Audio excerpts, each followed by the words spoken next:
Hello, I'm Harley Schlanger, and welcome to this week's Schiller Institute webcast featuring our president and founder, Helga Zepp-LaRouche.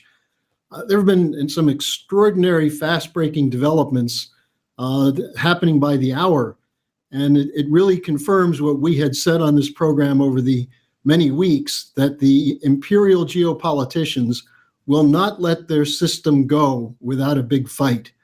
And not surprisingly, we're seeing coming into the open at the center of the fight, forces in the United Kingdom who have taken the fight against Russia up a notch with this case of the blaming of the Russians for the poisoning of a former Russian operative, Sergei Skripal.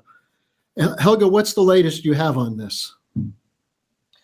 Well, I think this is characterized by the former British ambassador to Uzbekistan, Greg Murray, quite correctly, that this is another attempt to have weapons of mass destruction in Iraq, this time blaming Putin personally to be behind this assassination attempt against Skripal and his daughter.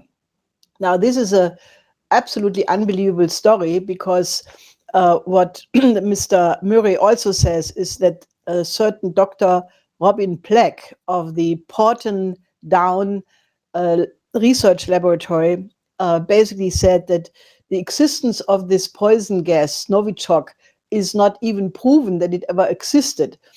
Subsequently, the OPCW has not listed it on the list of banned substances because, they never saw it. It has never been investigated, and therefore they don't have it. So therefore, if the British government instantly says that they have absolute proof that this is coming from Russia and it is this substance, when they have nothing to compare it with, this is really an unbelievable story. And I think it's really, as the Russians said, it's an unbelievable provocation.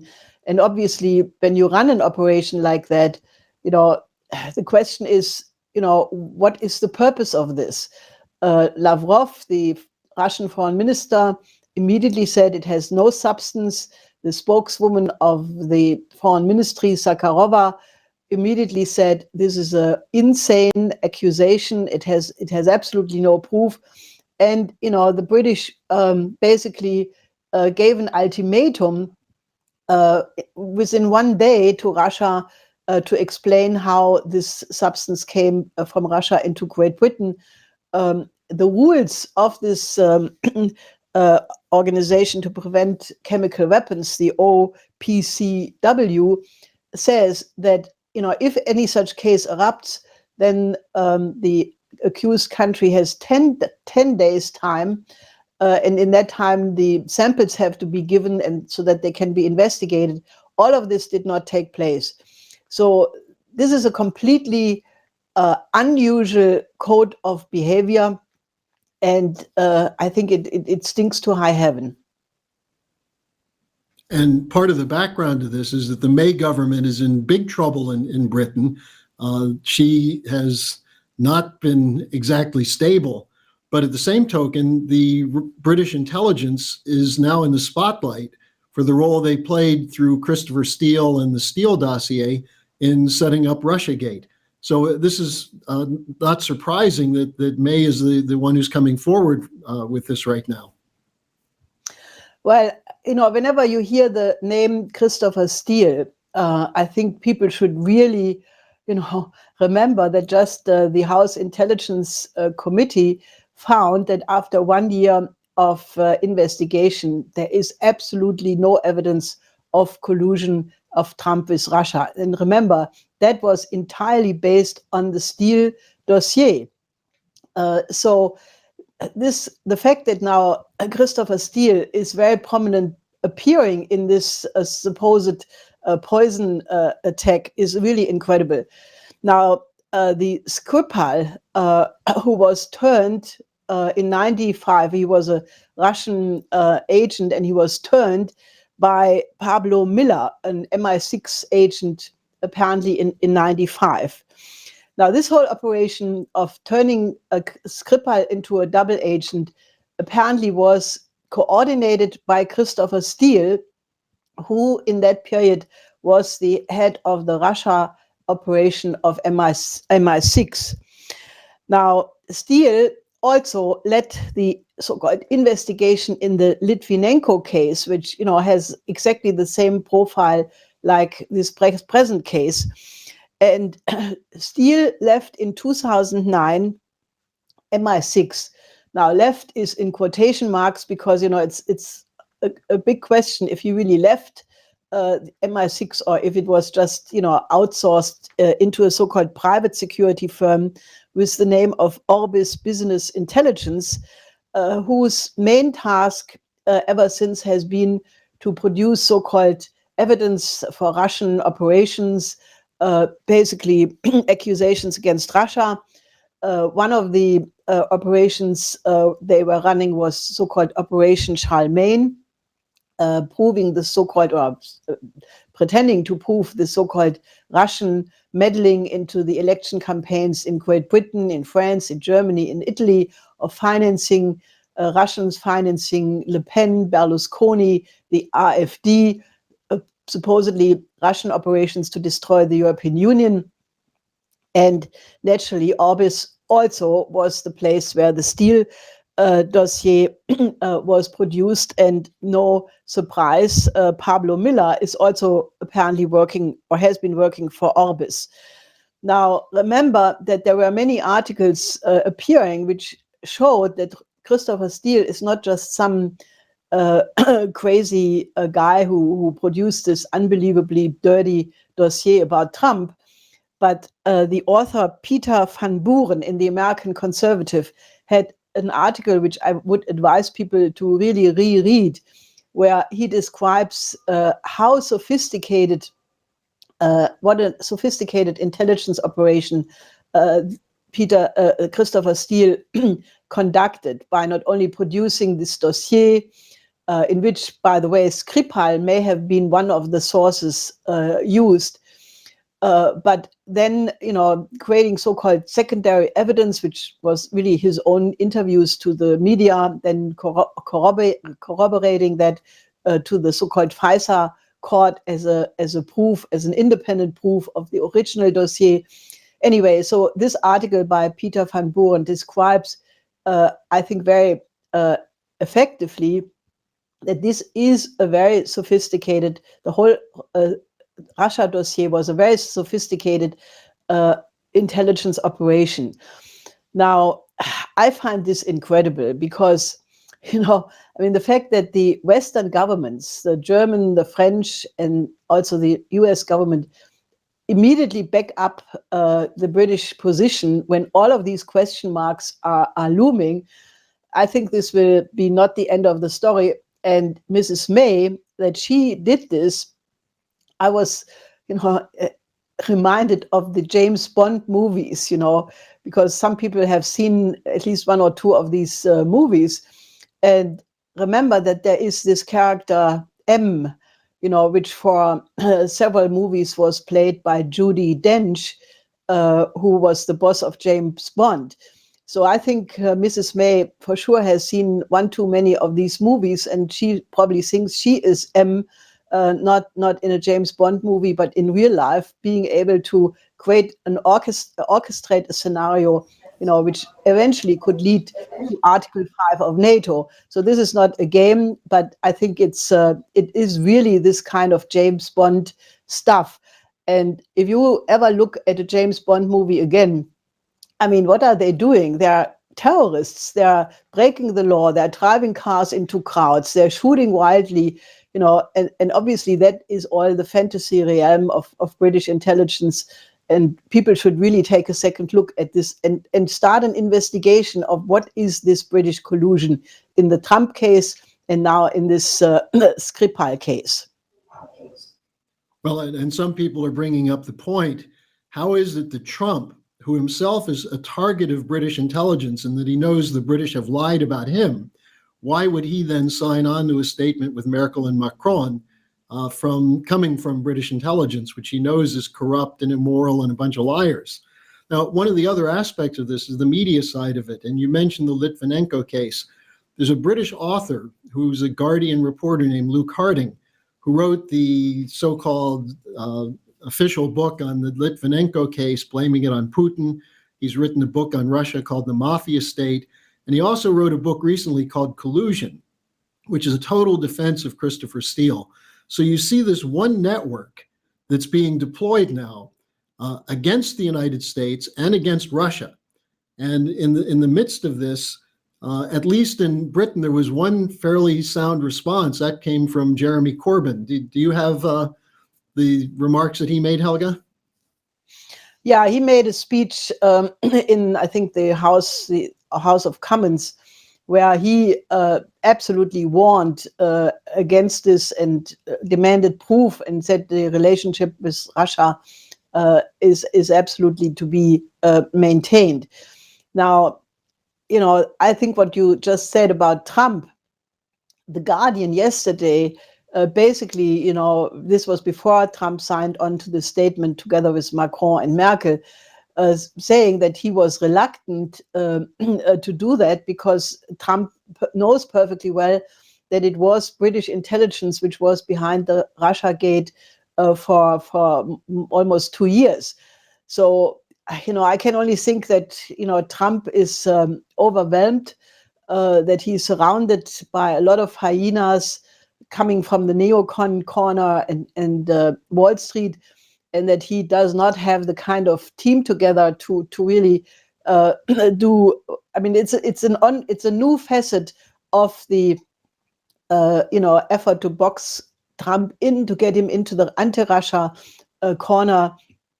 And I think it's a very dangerous situation. But I find it absolutely scandalous that Merkel and Macron, who are not under such kind of attack, that they would immediately take the side of the British. And I think that should give all their voters and citizens a real food for thought on, are these people helping to prepare what can only be described as a pre-war scenario. And another example of this pre-war scenario is what's happening with Syria, where you have Nikki Haley and Tillerson coming out saying that the Russians are to blame for the so-called use of chemical weapons in Syria, even though, again, just as in the case of the Skripal case, there's no evidence that Assad was conducting chemical weapons use. So, Helga, I assume you see this whole operation in Syria coming to a head as part of this same anti-Russian commitment. Well, Nikki Haley, who, I keep thinking that there is a certain type of American women, Condoleezza Rice, Susan Rice, Samantha Power, and now Nikki Haley, they all are from the Gestalt the same type. And I think, it's really unfortunate that America would be represented by such women, especially in the United Nations. In any case, she threatened an American attack on Damascus, which is pretty wild. And the Russian Joint Chief of Staff, General Gerasimov, immediately said that if the life of only one Russian soldier would be threatened, that Russia would take absolute adequate countermeasures. So we are on the verge of an escalation also there. And obviously it all has to do with the fact that the new paradigm is shattered, is winning, the old paradigm is shattered. I think the new strategic reality coming from the ever expanding and very progressively moving new Silk Road involving now more than 140 countries, as Wang Yi recently said in a press conference in Beijing. So the new Silk Road dynamic, and also don't underestimate the impact of the March 1st speech by President Putin, where he basically announced these new weapon systems, the Mach 20 rocket, which is not on a ballistic track, but highly maneuverable, and therefore can outmaneuver the ABM systems of the United States, and also make much of the Russian of the U.S. troops moving to the Russian border obsolete. So this has created a new strategic reality. And, I think this British operation and the escalation in Syria are really rearguard battles of a system which is clearly failing. And now in the midst of this, Trump has fired Tillerson, bringing in the CIA director Pompeo. Do you have any reading on that? Well, I don't know about Pompeo. I read just an article that he has a career which was very much sponsored by the Koch brothers. Now, we have to see how that works out, if he works with Trump or not. The problem was that Tillerson obviously didn't, and the tensions between President Trump and Tillerson over the last period had grown over issues around North Korea, over the attitude in Syria, how long should the United States troops stay in Syria, where Trump had said that they have only one task, that is to defeat ISIS and then should return home, while Tillerson had said, no, we will stay there for a long time. And then naturally, Tillerson immediately, without any hesitation, backed May in her accusations against Russia. And I think one of the really revealing signs that Tillerson had moved closer to the neocons in the recent period was that he, on his recent Africa trip, told every African country he visited to be watchful in respect to China, to be careful, to not work with China, which naturally in Africa is not exactly welcomed, because the Africans have seen very clearly who is their friend and who is investing and who is improving their living conditions and who is not. So I think this all accumulated so that Trump basically laid Tillerson off, and I think there is no reason to be unhappy about that. Well, then we have the interesting comments from Defense Secretary Mattis in Afghanistan. One of the things that Trump promised as a candidate is that he would end the war in Afghanistan and that the United States would not engage in these practices. So it appears as though Mattis is putting forward what you might call the original Trump doctrine. Well, I think this is a clear shift away from the last 16 years policy of the US in respect to Afghanistan, which everybody knows did not lead to any stabilization of that country. So I think the idea that you have to have some kind of a reconciliation between the government and the Taliban is one step in the right direction. Naturally, you need then urgently the economic reconstruction of Afghanistan, which President Ghani already has requested from China, Russia, India, and other countries to help to do that. And the only way how it can be done is that the new Silk Road is being extended into Afghanistan. Now, the reconciliation of the government and Taliban is also what the Russians and the Iranians have demanded for a very long time. So I think that that is one of the spots where, something seems to go in the right direction. And then the other spot where things seem to be moving along is the more surprising one, North Korea, where it's clear that there's a very concerted effort from Russia, China, and the United States, and possibly Japan and South Korea as well, toward a solution there. This again goes against what most people think, because most people say, well, Trump was about to start a war there. But I guess this thing is moving pretty quickly, don't you think? Yeah, I think, you can really see who are the warmongers and who are the people who really hope that these conflicts can be overcome through diplomacy and negotiations. And all the Democrats and most of the mainstream media was absolutely crazy, attacking it, saying this can never work, and it's, a big mistake by Trump. But then you have such Democrats like Bill Richardson and former President Carter, who absolutely said this was the right thing to do. It's a good thing to try to solve this through negotiations. And, I think that the people are revealing themselves in these days in unbelievable ways. That formed something called the National Security Action, ironically NSA, which includes people like Susan Rice, Samantha Power, a lot of the old Clinton-Obama networks. And they signed a statement, which is essentially a war against Trump, because they say Trump is not committed to war against Russia and China. I mean, how does the world look at something like this?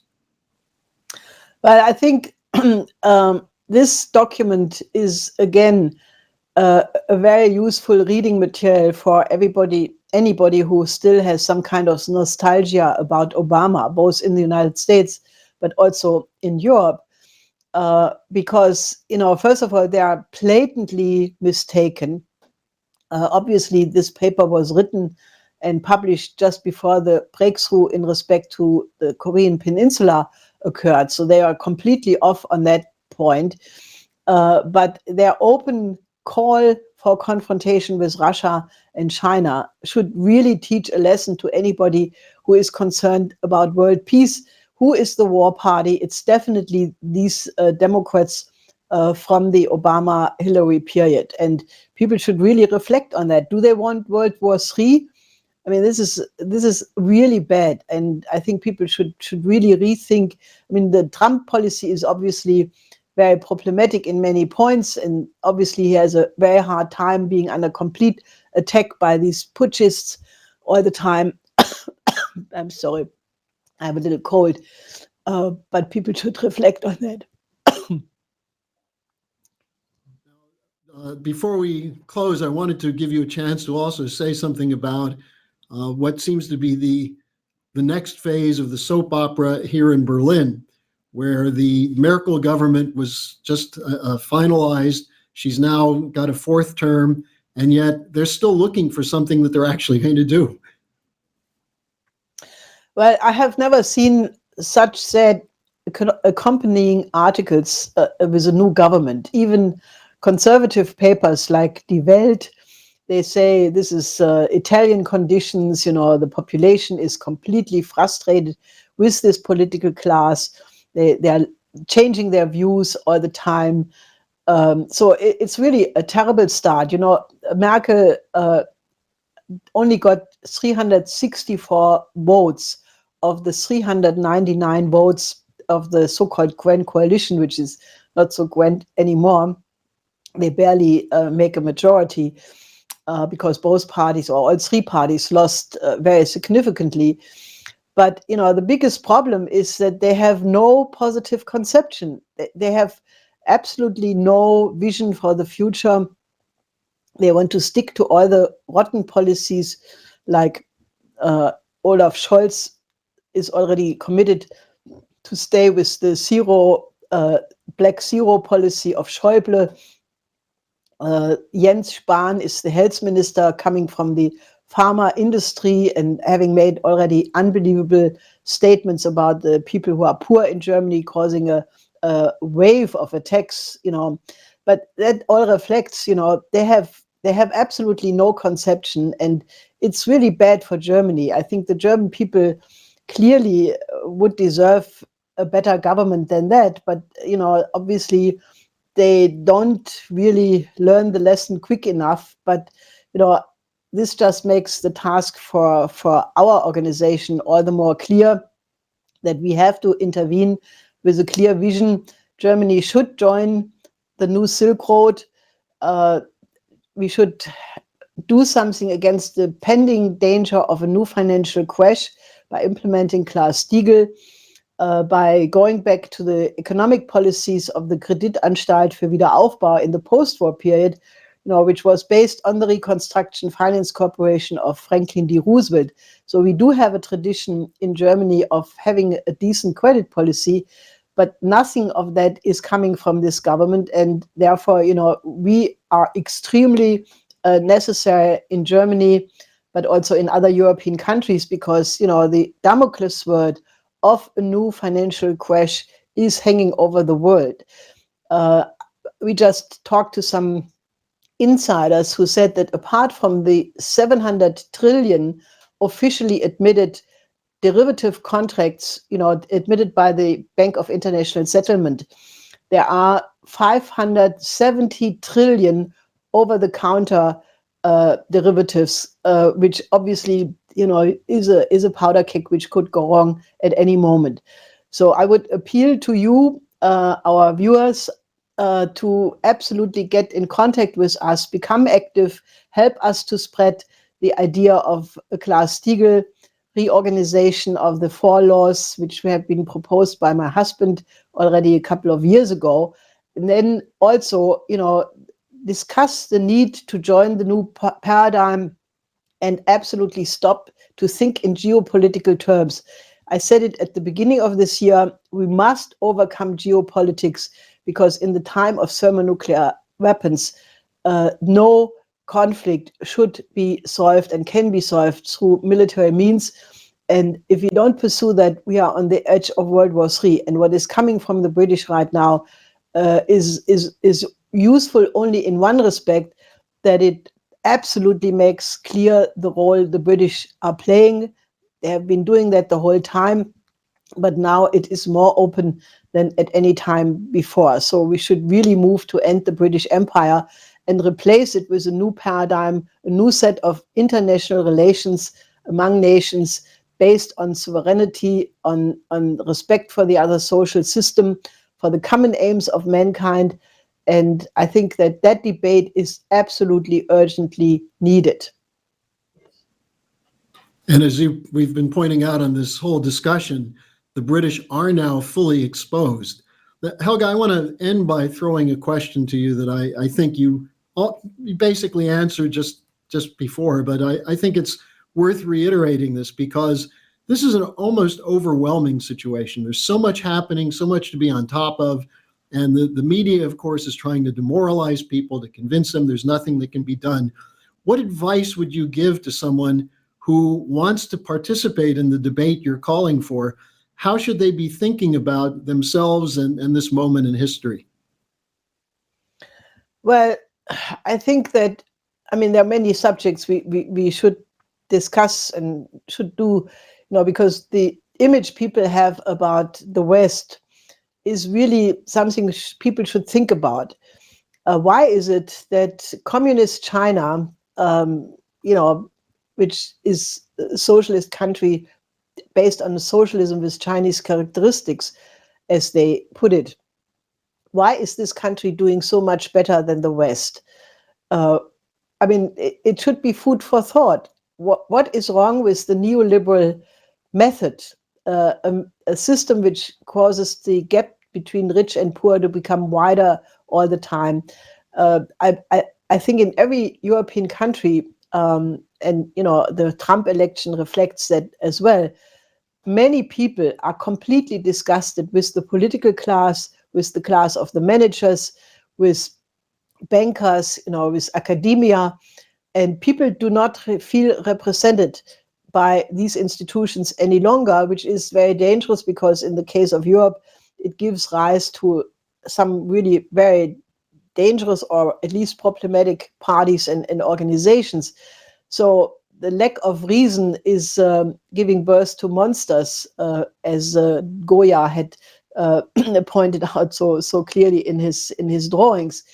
So I think people should start to become active, because you cannot sit by in a paradigm change like the one we are experiencing at this point. Become active. Contact us, the Schiller Institute. Invite some of your friends and neighbors. Discuss the subjects we are raising here. You can invite members of the Schiller Institute to give you calls, to set up speaking engagements.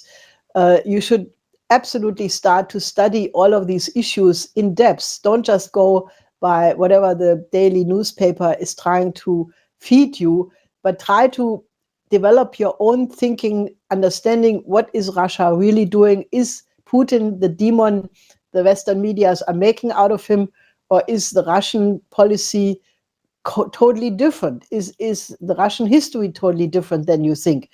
Is China maybe completely different? Just don't fall for the kinds of prejudices which are being pre-cooked for you by the mainstream media every day.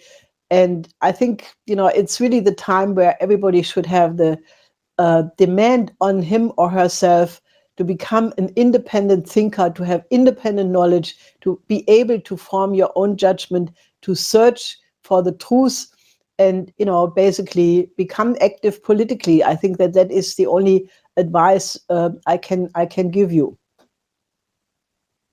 Well, I think that's pretty good advice, and I hope people take it to heart. Helga, thank you for joining us this week, and we'll be back again next week. Yes, bye-bye.